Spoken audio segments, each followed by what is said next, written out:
Rooms don't just change how they look. They change behavior, influence mood, and quietly shape habits without you realizing.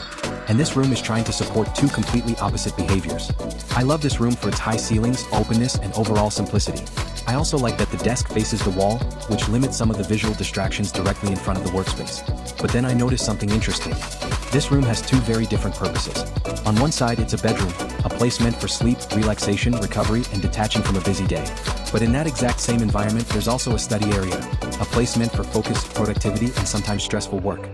The problem isn't simply that these two areas are in the same room. It's that there's very little distinction between them.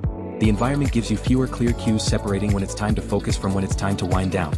So instead of completely redesigning the room, I'd strengthen that distinction. My first solution is probably the cheapest: lighting. I'd introduce brighter task lighting around the desk and softer, dimmer lighting around the bed. Brighter light can support alertness while you're working, while softer lighting can help create a more relaxing atmosphere when you're winding down. More importantly, the change in lighting creates a visual cue that these areas have different purposes. Lighting helps, but there's an even clearer way to separate the two activities.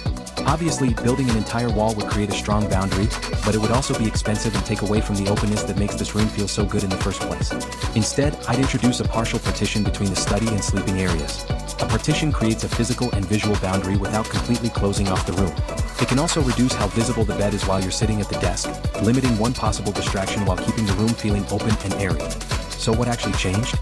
Before, you had two opposite activities happening in one environment with very little separating them.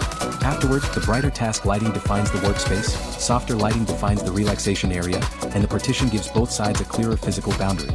Psychologically, that gives you stronger environmental cues for what each part of the room is meant for. Sitting at the desk becomes more strongly associated with focused work, while moving into the sleeping area creates a clearer transition toward winding down. The room still serves two purposes.